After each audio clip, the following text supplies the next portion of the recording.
গেল বছর দুই ভাই একই মেয়েকে বিয়ে করে হইচই ফেলে দিয়েছিলেন পুরো বিশ্বজুড়ে। দেশ জুড়ে আলোচনার কেন্দ্রবিন্দুতে উঠে আসে এই বিরল ঘটনা। দীর্ঘ 13 মাস পর দুই ভাইয়ের সেই এক স্ত্রীর কোলে এলো ফুটফুটে সন্তান। প্রশ্ন হলো, এই সন্তানের আসল বাবা কে?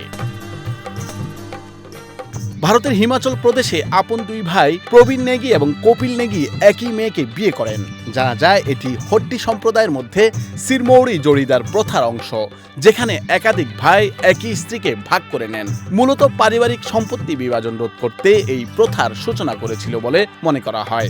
গত বছরই তাদের বিয়ে ব্যাপক আলোচনা জন্ম দেয়। সেই বিয়ে 13 মাস পর এবার তাদের পরিবারে এসেছে কন্যা সন্তান। দুই ভাইয়ের স্ত্রী সোনিতা চৌহান সম্প্রতি কন্যা সন্তানের জন্ম দিয়েছেন। দুই ভাই সন্তানের বাবা হিসেবে খুবই খুশি। সামাজিক যোগাযোগ মাধ্যমে নিজেদের আনন্দের কথা জানিয়েছেন তারা।